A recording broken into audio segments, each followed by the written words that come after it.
Are you a white person who thinks they are progressive and not racist at all? Because if you are, you need to go pick up White Fragility, Why It's So Hard for White People to Talk About Racism by Robin DiAngelo. Because this book, one top read of mine for 2025. This and When No One Is Watching have already claimed those spots, and it's only, March?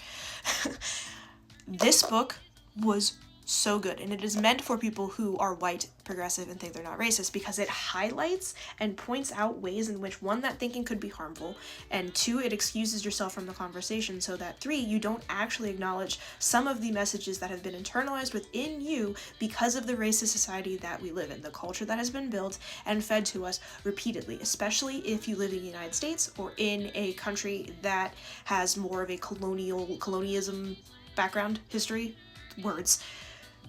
Read this book. It's so many things. I just had to sit the book down and think about it, which is what she encourages too. One of her several good points is you need to be comfortable being uncomfortable with this topic.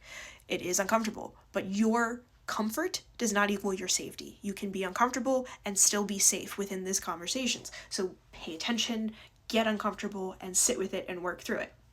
She points out that racism is not a good-bad binary, where a good person isn't racist and a bad person is racist.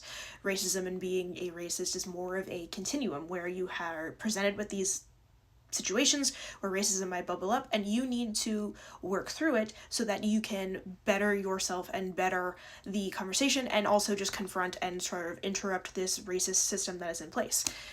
There's so many things. This was so good. I am definitely going to buy a physical copy for myself and put it on my shelf and reference it again and again. Additionally, she has a bunch of sources in here for if you want to learn more about racism, more about affirmative action, more about just our nation's history, things that we weren't taught in school. Because I would have, before I read this book, I would have said, no, I'm not racist, and also I don't need to learn anything else. I learned it in school. Wrong. Go get this book.